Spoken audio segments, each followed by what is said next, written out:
Hello, my name is David Shaw. I'm here to talk about the Genix Test Unit, which is our production vehicle sub-assembly electronics tester. I'm going to speak a little about what the key elements of the system are, and then later we're going to look at what the test sequence is and how that works. First we'll cover the basics. Automotive sub-assemblies such as bumpers and spoilers typically contain electronic components such as parking assist sensors, fog lamps and antennae. Following the manufacture of these sub-assemblies, it's important to ensure that the correct components have been fitted and that they're of the correct engineering revision. Testing of this nature helps to ensure that faulty components are not passed down the line to later stages in the manufacturing process or onto consumers. It's important to note that the Genix Test Unit can perform all of this testing within a short takt time of around 2 seconds or so, meaning that there's no disruption to the manufacturing process.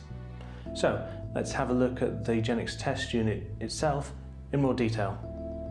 Power is supplied from the bumper or spoiler assembly station via a 24-volt input.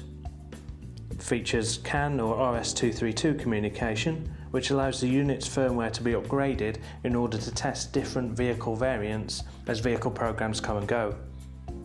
The Genix Test Unit can provide a maximum of 16 reconfigurable test channels.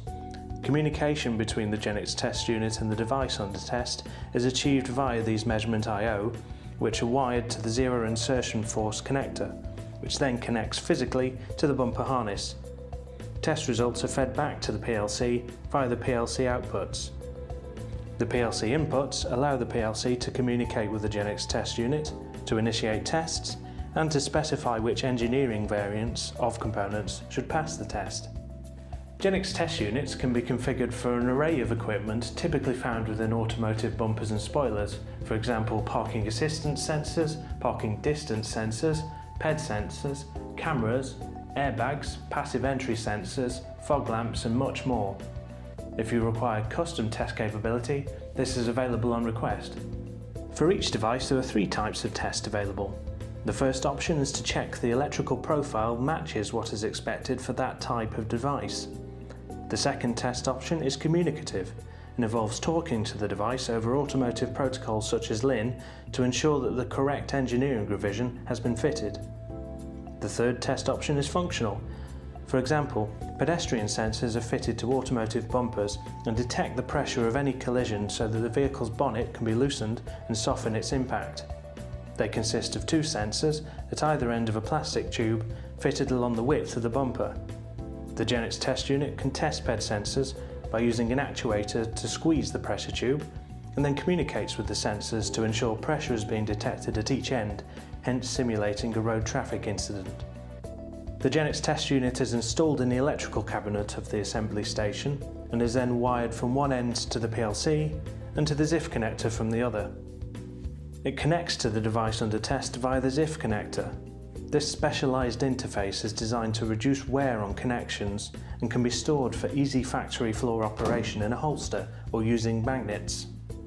During each test sequence, the PLC sends information to the Genix Test Unit about the variant of components to be tested based upon the barcode scanned from the bumper or spoiler. Over a period of a few seconds, it performs tests on all measurement channels, feeding the results back to the PLC as a simple pass or fail. The PLC can then determine if the overall test has been passed based upon its knowledge of the bumper or spoiler contents. In order to check that the Genix Test Unit will meet your needs, we'll need to ask a few questions. For example, what type of test do you require, be it continuity, advanced continuity or functional? We'll also need to check if there are any key project milestones you need to hit. We'll need to check how many vehicle harness variants are involved, how you would like to store your ZIFs either via holster or via magnets, and also how many Genix Test Units you'll need. Many thanks for watching. Next time we'll look into the Genix Test Unit in a little more detail.